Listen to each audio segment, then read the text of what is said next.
Assalamualaikum warahmatullahi wabarakatuh. Salam sejahtera.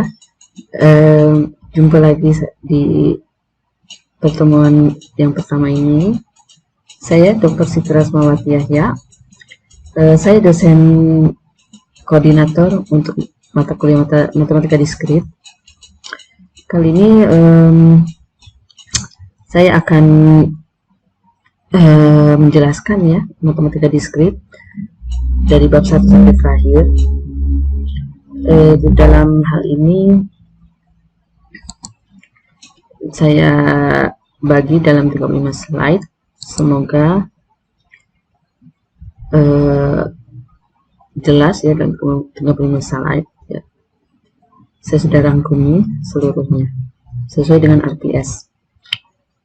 Ini mata kuliah wajib ya di dalam semester genap ini, 2 SKS matematika diskrit. Oke. Prodi sistem informasi. Yang dalam matematika diskrit ini sudah saya bagikan beberapa subbab, yaitu pertama logical, yang kedua proposition, yang ketiga exclusive disjunction, yang keempat biconditional, yang kelima inferensi, yang keenam argument, axioma, yang terakhir. Jadi ini semua sudah insya Allah mudah-mudahan memenuhi kriteria pengajaran matematika diskrit, kriteria yang basic ya, yang dasar. Pertama kita masuk ke dalam logical. Sebelum masuk ke dalam logical, saya akan memberikan sedikit pengantar matematika diskrit itu sendiri. Diskrit itu artinya saling lepas ya, tidak terhubung. Jadi maksudnya bahwa matematika diskrit ini mempunyai masing-masing logical, masing-masing alasan dasar, rule yang berbeda-beda, mempunyai dasar basic yang kuat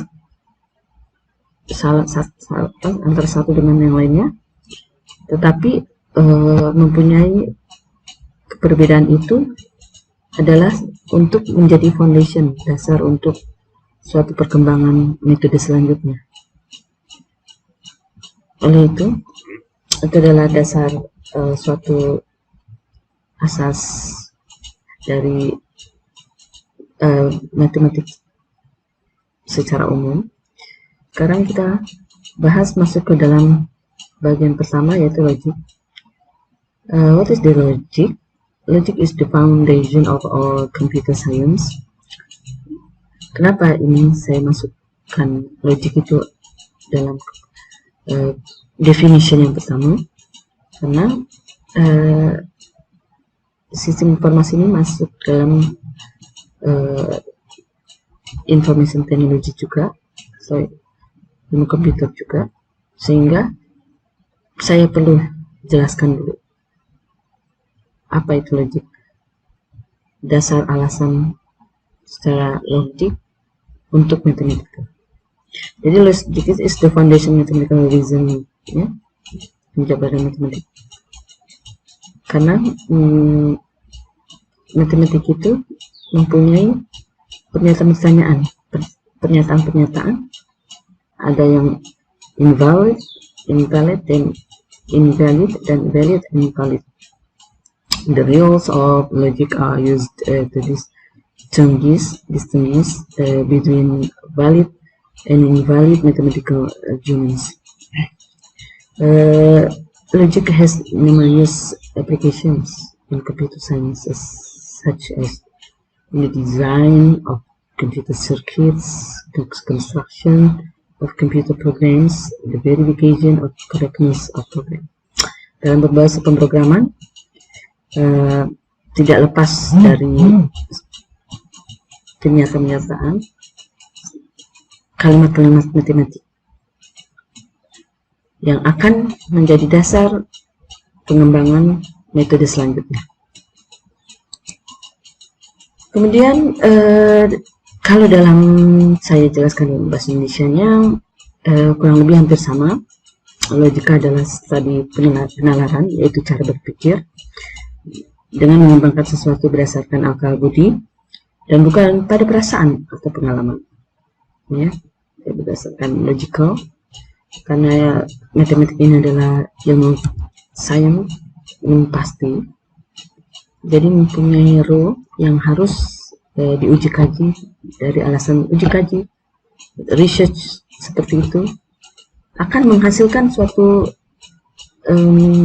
pernyataan lain dari pengembangan pernyataan yang basic, yang dasar. Itu logik.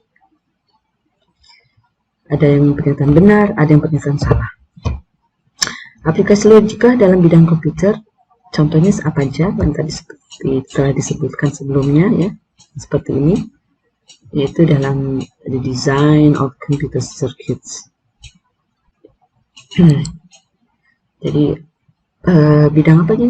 Seperti yang tadi, pemrograman, programming language, analysis algorithm, analysis, computer design, dan lain sebagainya. Jadi harus diketahui dahulu kenapa mempelajari matematik, khususnya matematik diskrit, ya. Tidak bisa kita lepas menguasai bahasa pemrograman atau mengembangkan suatu application komputer, itu tidak lepas daripada logical mathematics. Yes.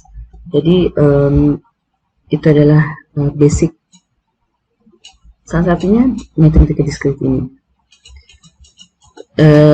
Suatu rule dalam bahasa pemrograman itu memang akan selalu kita pakai dan pakai terus. Pernyataan salah atau tidak salah, rule, the correctness, ya, ataupun suatu pengembangan dari metode lain, dari rule lain, yang mesti memakai pernyataan yang sebelumnya, pernyataan dalam matematik.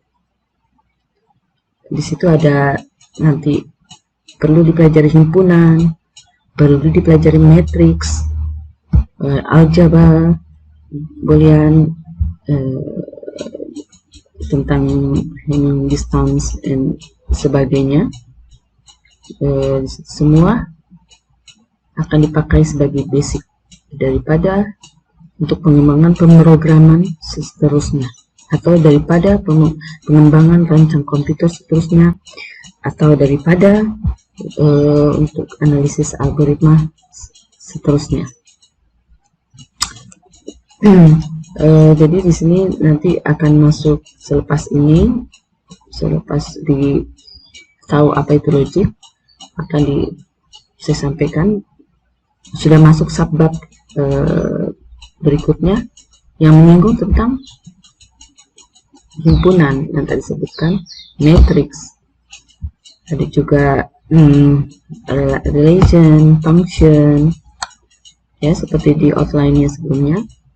Nah, nanti ada lagi dari proportion start masuk, ya, himpunan, disjunction exclusive, conditional, inferensi, ya, argumen atau aksioma. Ini salah satu bagian semua daripada matematika diskrit. Semoga yang untuk awal permulaan mempelajari ini sudah siap untuk mempelajari matematika diskrit selanjutnya atau selepasnya.